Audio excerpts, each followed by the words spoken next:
Hello and welcome to PFI Talks, brought to you by Prague Finance Institute, an affiliate of the leading Czech economics research center, SERGE-EI. My name is Leoš Rusek and I'm the head of communications at PPF Group and the host of this podcast. I am pleased to welcome David Petraeus, a retired U.S. Army general and former director of CIA. David Petraeus served in the Army for nearly 4 decades. After leaving the public service as the head of CIA in 2012, he joined as a partner the global private equity company KKR. In 2013, he established the think tank Global Institute at KKR, which he chairs. Once again, Mr. Petraeus, welcome to the podcast and thanks for finding your time to talk to us. Good to be with you. I'll dive straight into your recent book about the evolution of warfare from 1945 to Ukraine. What would be like the most important takeaways of that book? Let's say there's some public who hasn't actually been initiated, who hasn't read it. What would be the most important takeaways they should be taking from that book and maybe the reasons why they should actually read the book now? Well, the most important takeaway is the importance of strategic leadership, not just in conflict, but clearly very, very important in the outcome of a war, but also in general, in the business world, in all other walks of life. And we lay out in the book, in the introduction, in fact, the intellectual construct for strategic leadership, that at the very top, that I used during the surge in Iraq at U.S. Central Command, in Afghanistan, and at the CIA, and since then as well. And it consists of 4 tasks. The first is far and away the most important, that is to get the big ideas right, to craft the right strategy. And this is not always the case. It took us 13 years in Vietnam to get the big ideas right. We were trying to win a war of attrition with an enemy, North Vietnam, that could continue to escalate every time that we did. Body count was the metric. It was the wrong measure.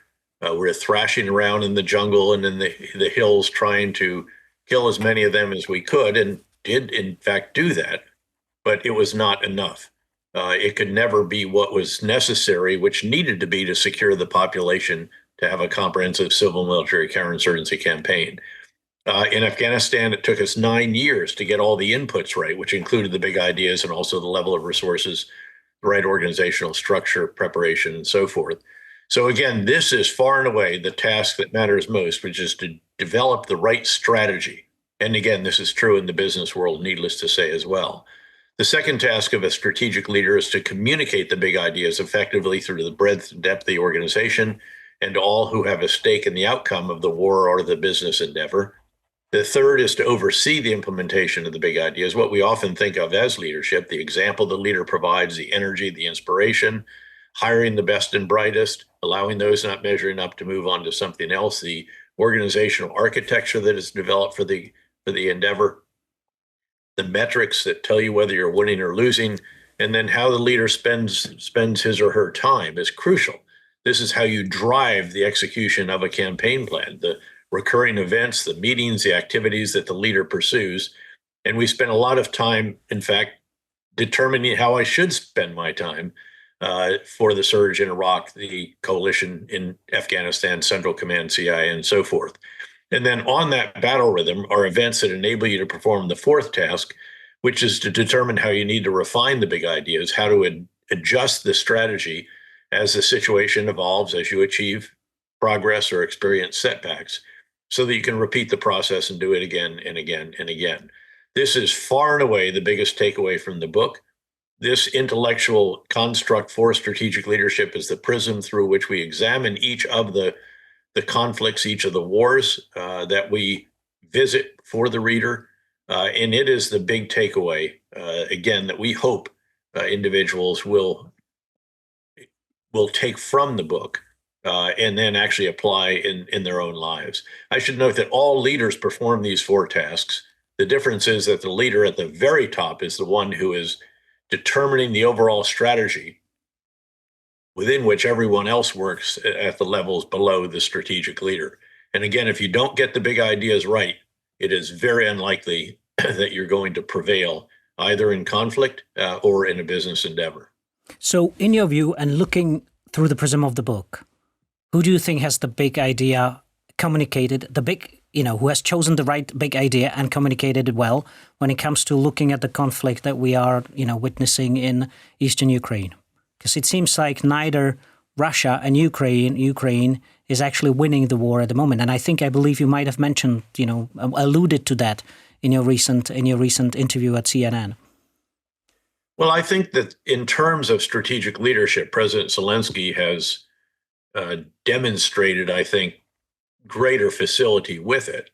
The problem is that Ukraine is outnumbered by Russia on the battlefield 3, 4, 5 to 1. It's outgunned. Again, Russia has much more manpower than Ukraine, and it has an economy that's 10 to 15 times the size of that of Ukraine. That notwithstanding, President Zelensky's original big idea, I don't want a ride, I want ammunition, was pretty powerful. I'm going to stay in Kyiv, he said. My family's going to stay here. We're going to fight for Kyiv. All of this very, very impressive. And again, generally has continued to do that. His communication skills are exceptional. Of course, he was an actor after all. In fact, he was a comedian who played the president so well that he got elected president. And then his overseeing of the implementation of the big ideas also, I think, quite exemplary. Literally changing out of a suit into some form of uniform that he has worn ever since, even in relatively formal occasions. In fact, I presented him an award a couple of Sunday evenings ago in New York City, and we're all in business suits and so forth. And of course, characteristically and rightly, he is in one of the Ukrainian army sweatshirts. His example on the front lines, pinning medals on soldiers, meeting with families, traveling the world to drum up support for Ukraine. All of this, again, very impressive. And then they have continued to adapt their big ideas. In fact, their innovation is extraordinary. What they've done with unmanned systems, not just in the air, but also in terms of maritime drones, has been so impressive that they've sunk 1/3 of the Black Sea Fleet without really having a navy as we normally think of it in major surface combatants on the Ukrainian side. Rather, they've found the ships with aerial drones and then sunk them with Ukrainian-produced maritime drones and forced the Russian Black Sea Fleet out of the entire Western Black Sea, and even having to withdraw their final ship from the centuries-old port of Sevastopol in Crimea. Similarly, on the front lines, the partnership between industry and what are now drone battalions that are proliferating rapidly. Ukraine is the first military that has an Army, Navy, Air Force, and drone force. It is an equivalent service to those other services. I've been to Ukraine 4 times in the last 16 or 17 months, spent an afternoon with a drone battalion recently in the greater Kyiv area. Just remarkable what they are doing. I've never seen anything like it. It is far eclipse anything that the US and all the West can do, probably all put together. They're throwing thousands of drones at the enemy every single day. They're quite cheap, but they're very effective suicide drones. And then they have longer range drones that they're using to attack Russian air bases and their energy refineries and storage sites and so forth to try to limit the ability to support the war effort in Ukraine. Again, all that notwithstanding, and Putin's poor execution of strategic leadership, the idea that he could walk over Ukraine in a week or two, take the government and go home to a victory parade, obviously proved a terrible calculation. He totally overestimated his forces, underestimated the Ukrainians, underestimated the US-led Western response. His communication skills, by contrast, outside the country at least, have been wholly ineffective. And again, he sits at the end of a marble table while Zelensky's out visiting the troops. But the reality is still hard. And that reality is that, again, Ukraine is outnumbered and outgunned, and we need to be doing everything that we can to ensure that Ukraine can change the dynamic of this war and ultimately convince Putin that he cannot achieve further gains at an acceptable cost. And only then will there be meaningful negotiations about a ceasefire of some type. And that would also require, in my view, a guarantee of security that is ironclad from NATO and or a US-led coalition of the willing with boots on the ground to ensure that it is really effective. That's the situation there. Going forward depends very much on a number of different factors, one of which now is the ability of Ukrainians to generate additional forces to conscript, train, equip, and then provide individual replacements to units that need them, and also new units and new capabilities with Western arms and weapon systems and so forth.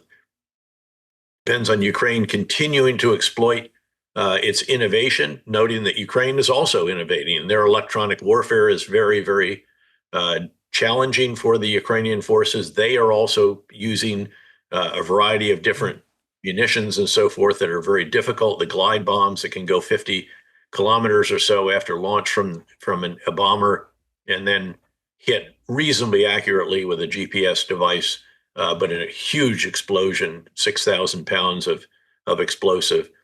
So again, you are right to say that it's a bit of a deadlock. There have been achievements on the Ukrainian side in the Black Sea, and also, of course, in the incursion into Kursk, although that still is very much an operation in progress. But on the front lines, the Russians have been able to achieve incremental gains at very high cost with tactical significance, but not yet true strategic significance. But there are worries, obviously, about the state of the front lines for the Ukrainian forces, which have been very hard hit there. So that's the situation. It depends, of course, on continued U.S. support, continued NATO support, continued individual country and EU and aggregate support. And then what can the Russians do on the other side? Can they continue to generate the kind of conscripts that they have been bringing in with enormous recruitment bonuses and then also very large death gratuities? But we see them going into prisons. We see them looking elsewhere, which seems to indicate that it's getting tougher for them to recruit soldiers for the. And in terms of other conflicts that have been playing out, especially like very recently, because we're recording this at on in early October, and what we've seen recently over the few recent days in southern Lebanon, in Middle East. How do you actually look at the current state of the conflict in Middle East, especially in the attempts by the Israeli army to actually make it possible for their population from northern Israel to actually move back safely to their homes? Well, you've highlighted why Israel had to take action against Hezbollah, because Hezbollah has been launching salvos, volleys of rockets, and even anti-tank guided missiles in an indirect fire mode into northern Israel, terrorizing the communities and forcing 65,000 Israelis to displace from their homes. This is going on for nearly a year now, and Israel decided they finally had to do something about it. And the campaign that they've launched has been devastatingly effective to a degree. They haven't just decapitated the leadership of Hezbollah, they have decimated it. It's not just Hassan Nasrallah and 18 of the 20 next leaders, and now his presumptive heir recently as well. It's thousands of leaders who had the pagers that apparently were altered and exploded, then who had walkie-talkies, which was their next resort, having already given up cell phones because they apparently believed that the Israelis could geolocate those, probably with good reason. So they have really damaged very significantly, the Israelis have, the Hezbollah command, control, and communications capabilities. And that seems to be preventing Hezbollah from launching the kind of coordinated, very substantial attack with some of the 130,000 or so missiles and rockets they have left that could overwhelm the Israeli layered air and ballistic missile defense of Iron Dome, David Sling, Arrow, and Patriot. They haven't been able to do that so far, although they continue to launch, again, indirect systems into Israel.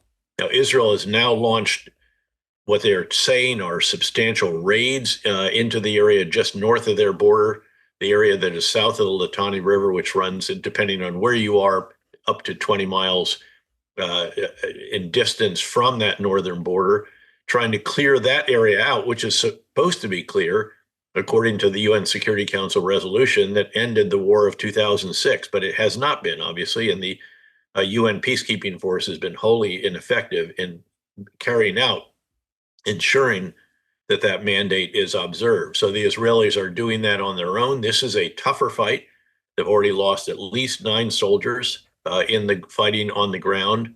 and we'll see how it is that they're able to eliminate that particular threat. And then the question is, how do you keep that eliminated if they can, in fact, do that? I don't think they'll go any farther than that. But they have carried a remarkable campaign through the air this time, and again, now on the ground. But as you look elsewhere, of course, this is Iran felt compelled to respond to this, and they launched, again, 180 missiles, ballistic missiles, several days ago. Once again, the Israelis, helped by the U.S.-led coalition, generally defeated that, although some of the systems did get through, but no casualties of significance to the Israelis. Ironically, it was a Palestinian in the West Bank is the only known fatality. And we expect that the Israelis will respond, very likely against Iranian military bases, military infrastructure, so forth. But it could be more expansive than that. And then again, we'll see what the Iranians do in response. Then meanwhile, of course, you still have the continuing operations in Gaza. This all began, of course, in 10/7 with the barbaric, inhumane attack, really, by Hamas against innocent civilians in southern Israel, killing the equivalent for the U.S. of some 40,000 and taking another 7,000 hostage, again, equivalent for the U.S., noting that we lost not quite 3,000 in the 9/11 attack. So a very traumatic event, after which Israel determined that it needed to, in their words, destroy Hamas and ensure that it could never govern in Gaza again, while also getting the hostages back. Now, the challenge here is that they have degraded Hamas very, very considerably, and they've also sealed the border. Now, they've taken control of the southern border between Gaza and Egypt, the so-called Philadelphia corridor. And in my view, they should retain this. They should never give this up. They cannot trust the pledges of Egypt in this case, which apparently allowed, or at least was unable to interdict sufficiently, the flow of weapons, ammunition, other material through tunnels that went underneath that particular border and through the crossing at Rafah. And I think Israel does need to retain that to ensure that Hamas cannot be rearmed the way that it was before. The real problem, though, is a lack of a vision of a better future for the Palestinian people in Gaza, which has to begin with establishment of security. Without security, you have nothing. Famous saying out of the Vietnam War by John Paul Vann, an iconic figure of that war. He said that security may be 10% of the problem or 90% of the problem. Whatever it is, it's the first 10% or the first 90%. And you do not have security in Gaza. You still have substantial remnants of Hamas, of the Palestinian Islamic Jihad, and then criminal gangs and so forth that are essentially controlling various parts of that territory. And Israel needs to go in because there is no other alternative. Start from the north and work their way to the south and clear and hold, not just clear and leave, which is what they have been doing. Do what we did during the surge, which is you clear and hold, you create gated communities, you come in a mile, let's say, east-west wall, you could throw that up overnight, 12 miles probably at the most, a couple of north-south walls, you create 3 or 4 gated communities, you clear them painstakingly of all enemy, you issue biometric ID cards to those inside that area, and then you can bring in humanitarian assistance in an organized way by international organizations and non-governmental organizations. You can bring in Palestinian security services that can be trained and equipped by the U.S. in Jordan and introduced.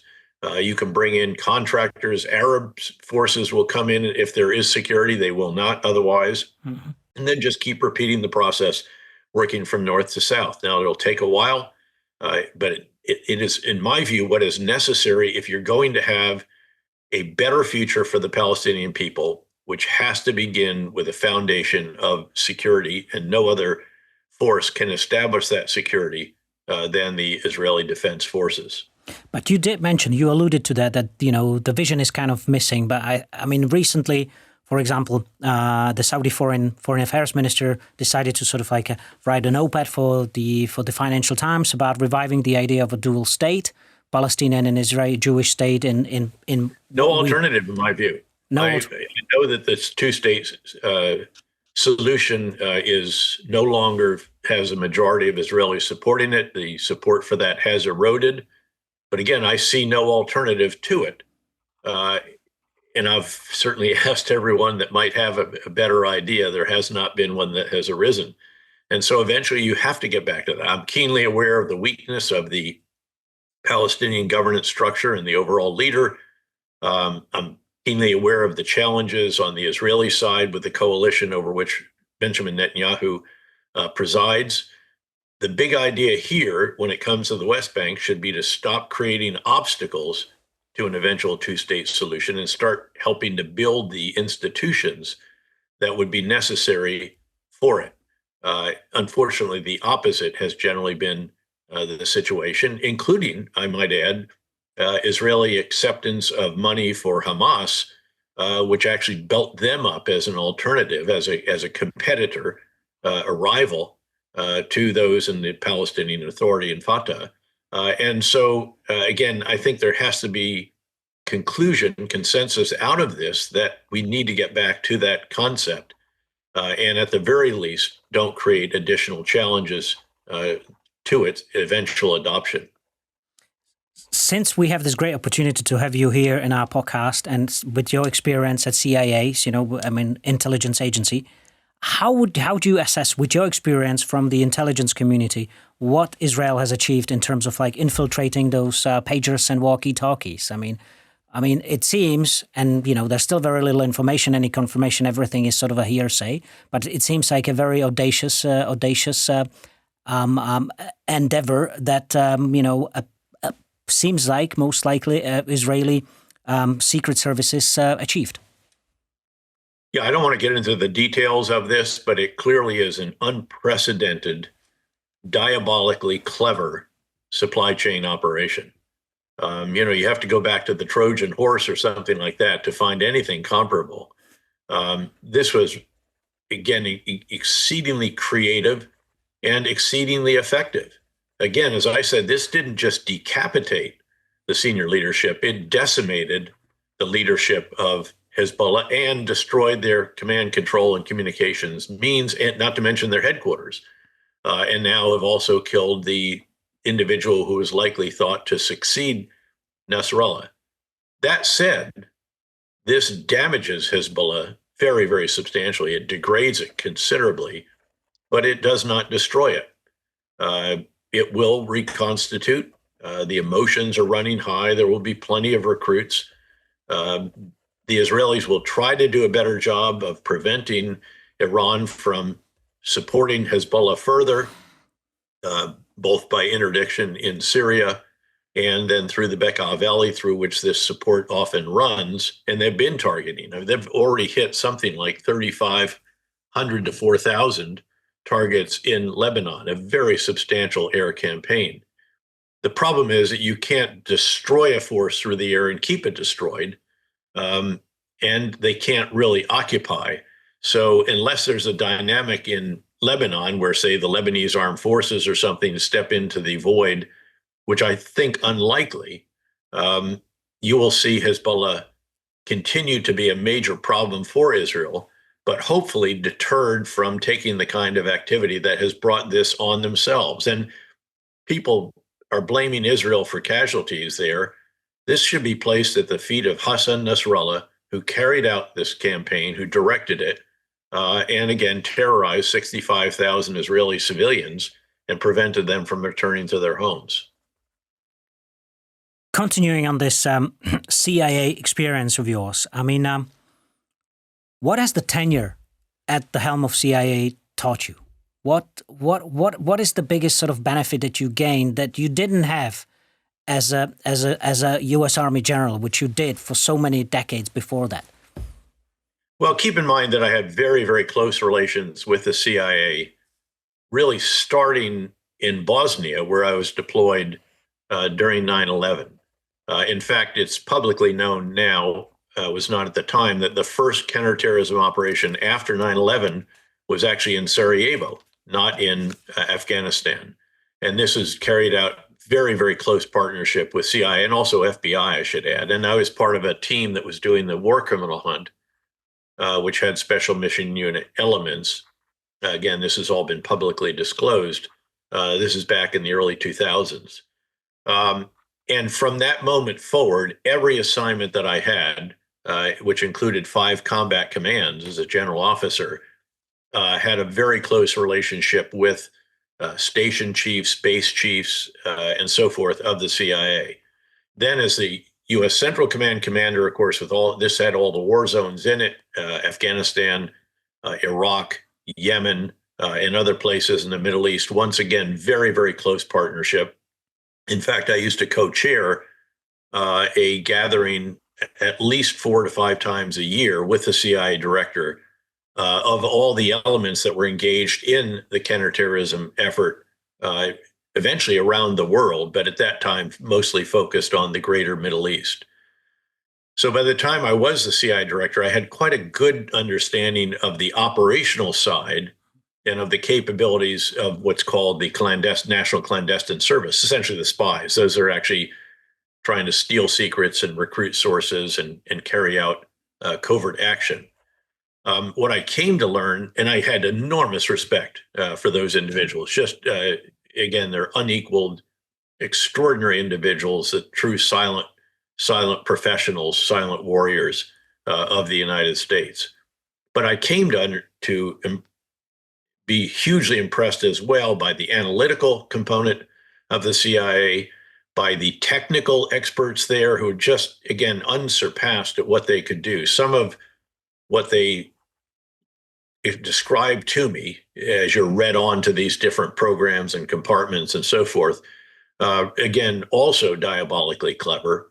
And then even the support elements, and then another element that we created, elevated in importance when I was there, those that are in the world of big data and the IT side of things, again, equally impressive. So it's an organization, I think, that has the finest workforce in the U.S. government, and that frankly includes some extraordinary military units with which I was privileged to serve. It is certainly the equal of the best of those, and a great privilege to be the leader of that organization for a period of time. So, is there a way to describe a typical day of yours as the head of CIA? Well, you travel quite a bit, so it's a little bit difficult to this. But if you are in the United States, if you're in Washington, yeah, you start. I would start actually pretty early in our home. We had a secure compartment intelligence facility built into our fitness center downstairs. It was always manned. We had a lot of different capabilities in that. You could watch drone feeds in there if you needed to. You could conduct secure video teleconferences around the world, et cetera, on short notice. And that was the idea. And then I still had the fitness center there. So I'd hop on a stationary bike. I'd go through the overnight, what came in. This would be at 6:30 in the morning. You're in the office, 6, I guess, actually, come to think of it, with a cup of coffee. And then in the office, 7:30 is when I would sit down with my briefer, who would walk through the presidential daily brief that we had delivered that morning to the president and other senior executives in the U.S. government. And then after that, there would be a meeting of the director with the big 5, as it was termed, originally the big 4, but then we added, as I said, the IT/data. So this was the deputy director of operations, intelligence, analytics, technology support, and then IT and data, and various other members of the senior executive team. And then it would depend on what meetings were going to be held at the White House that day, what are the other activities we would engage in. But we had a battle rhythm, if you will. We had a schedule that would lay out what I was seeking to do, again, on a daily basis when I was there, that also laid out the various international trips to maintain the relationships, to visit our stations in the field, and to have meetings with counterparts and so on, and governments around the world as well. It was an incredibly intellectually stimulating position, and as I said, just an extraordinary workforce. The world, I mean, now we should use the past tense, was really used to like living in a sort of, especially us in the Western part of the world, we were used to living in peace, no conflict. I mean, of course, the conflict in Middle East has been going on for as long as we can remember, probably. But do you think the world can go back to where we perceive it used to be? That is, it was conflict-free? Well, again, it was never conflict-free. We've always had a variety of different wars ongoing around the world, but they were lower level, if you will. Although you couldn't tell that to a soldier on the ground in Iraq or Afghanistan. I think it was pretty high intensity to them. But by comparison with what we see now, which is a Middle East that's in very substantial conflict, the Russian, unprovoked, brutal Russian invasion of its neighboring country, which denies its very right to exist based on this grievance-filled, revanchist and revisionist view of history adopted by Vladimir Putin.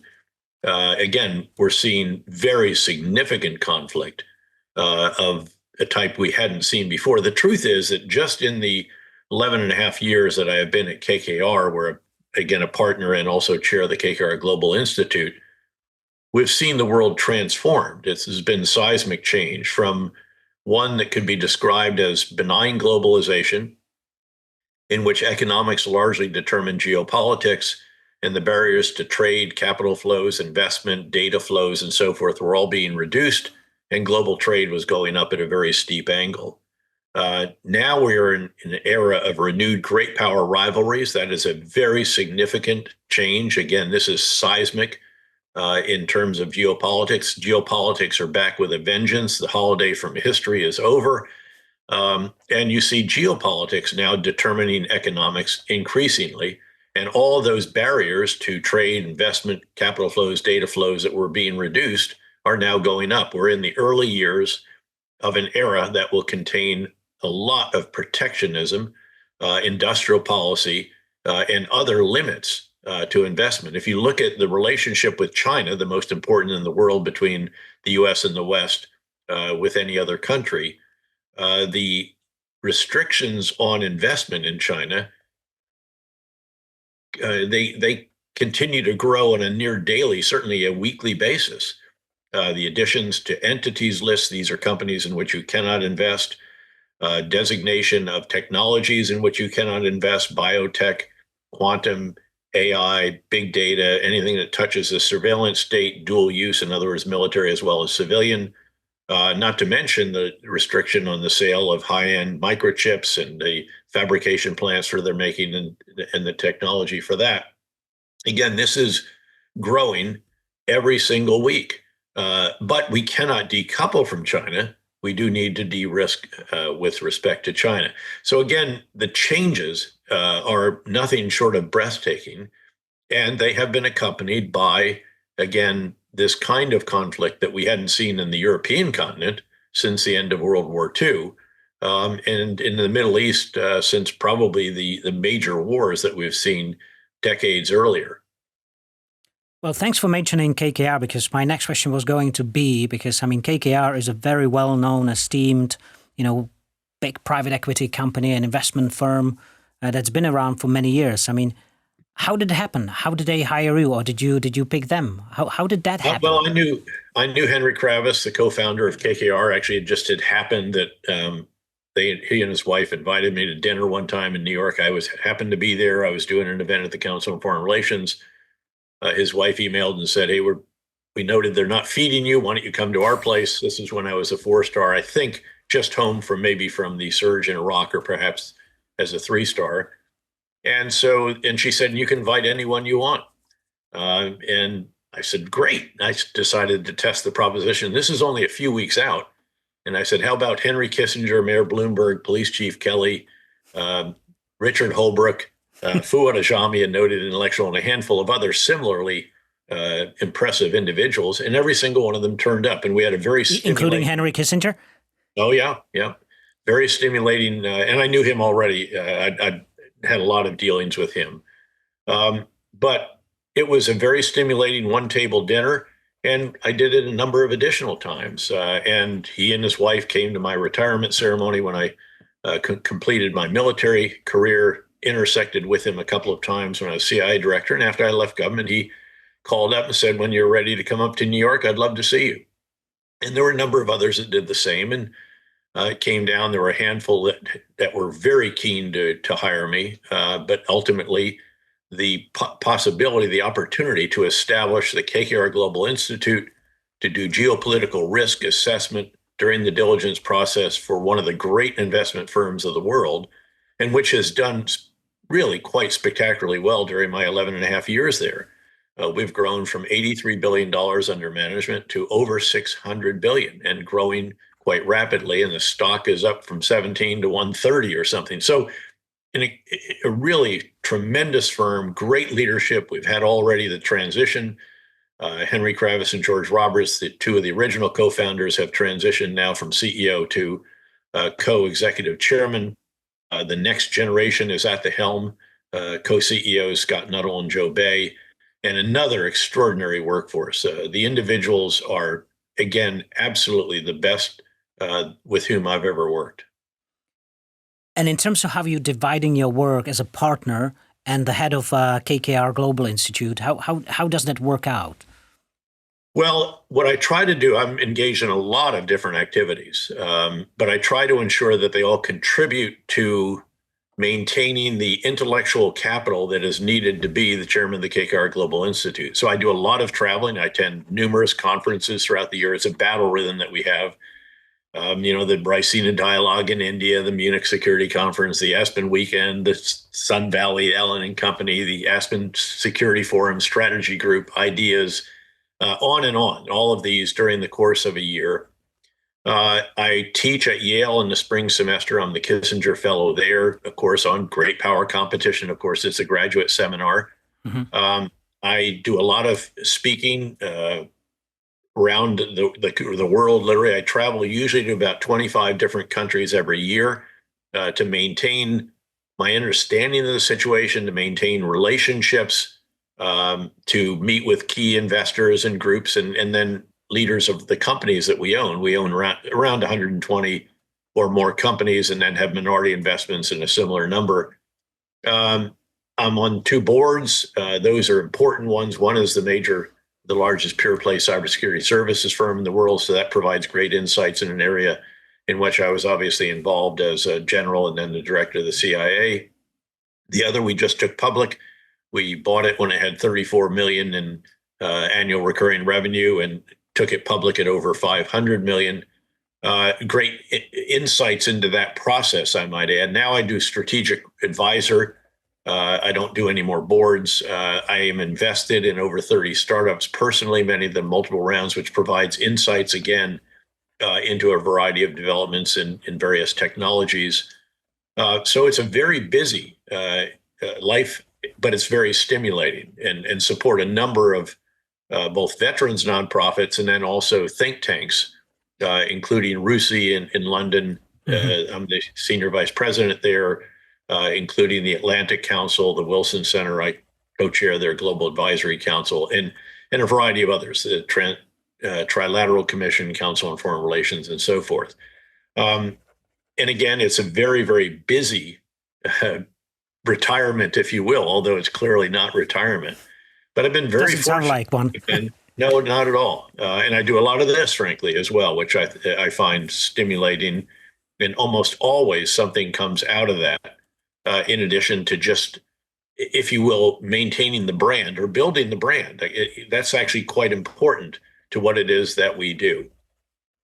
And in terms of the institute itself, I mean, how many people work for the KKR Global Institute?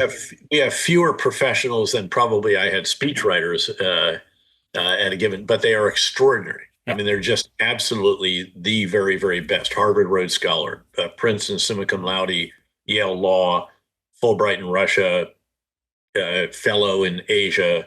Latest is a brilliant woman out of Stanford that was with H.R. McMaster out there, glowing reviews. So the people are extraordinary. We don't need lots of people, not the professionals, because we have relationships with others. We actually have a lot of people on retainer as well around the world. Then we have other relationships on which we can draw. we actually use some of the firms that do geopolitical analysis and so forth, noting that they tend to be uneven. We don't want the to crowdsource or to get the least common denominator of a bunch of good people. We want the assessments of the very, very best. And that's what we actually have in the KKR Global Institute.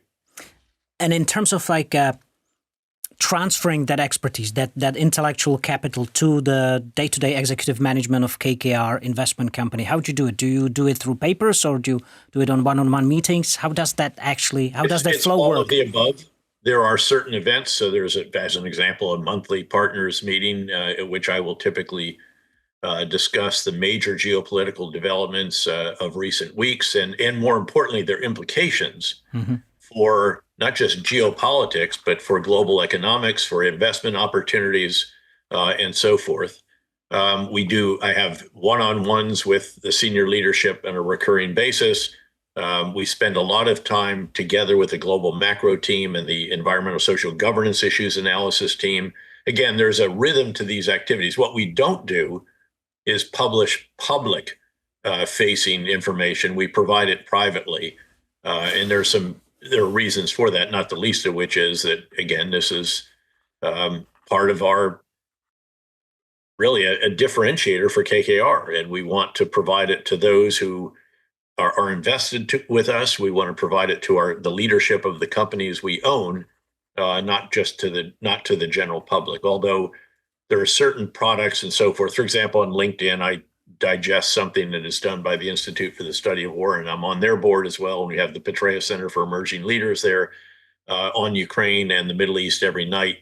Again, basically taking what they do, some editing of it, and then presentation in that respect.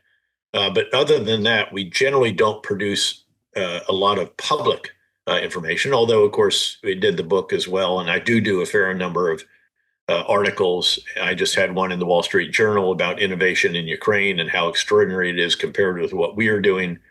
Had another one with Andrew Roberts, my co-author for Conflict, in the Times of London a week or so ago about the situation in the Middle East. So there is that as well. And again, to be candid, that's part of maintaining the brand. I do a fair amount of TV as well. Dialing back to when you mentioned that one of your first postings around 9/11 and was Bosnia, and you later on under KKR, we were also sort of the face of some investments that KKR has done in former Yugoslavia. Yes. How do you look at that region now? You know, its evolution with that sort of this hindsight of, let's say, 20 years. It's difficult, actually. I mean, actually, to be fair, you have to be very differentiated in examining it. Certain countries have done quite well. Frankly, those that have really thrown in with the West that have become EU members or EU candidates. Others have found it difficult to give up the relationship with Russia. And they have a foot in Russia, if you will, to a degree, and then a foot in EU accession. And that's very difficult for those that are trying to do that. How do you think that unnamed country can balance it? I don't think you can balance, actually, over the long term. I think you eventually have to make a decision. I understand the dynamics. I understand the leader, actually. He and I were very, very close while we had the investment in what was called the United Group. This is a telecoms company that was active in every one of the former Yugoslav countries. And we bought it at 1.5 billion and the exit was at 2 billion. So it was a very good investment, but we had problems in every single one of those countries. Some of those we were able to resolve within 15 minutes of sitting down with a key leader. Others, in the case of Bosnia in particular, took me alone 3 visits with the U.S. ambassador, with our European Bank for Reconstruction and Development co-investors, with our lawyers and others, not to mention the trips that were necessary to set up my trips by those that work for me and the deal team. So again, if you walk your way around that region, the former Yugoslavia, some countries doing admirably, others have political challenges. You see this most recently in Croatia, where there's been a difference between the prime minister and the president, for example, with respect to NATO. I think it's very unfortunate to see that happening. and then you have Bosnia in the center. The formula for which at Dayton has really saddled them with a degree of dysfunction in governance or challenge in governance that is very difficult. And of course, the Republic of Srpska in particular has been problematic and an obstacle to achieving the kind of progress that that country actually should have achieved a long time ago. The people there I found very impressive.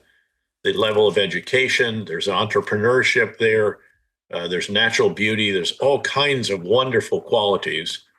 But the politics and the governance, again, the organizational architecture there is really quite problematic. It would take extraordinary leaders to overcome that. And I'm afraid that that has not generally been the case, in particular, frankly, with the leadership of the RS. And my last question for the podcast is, with your expertise now and your experience, what are the biggest challenges that you see are facing us ahead? Well, I think the single biggest challenge is the sheer number of challenges and the complexity of those challenges. Says David Petraeus, it's been a great pleasure talking with you, and thanks for spending your time with us. Thanks. It's been great to be with you.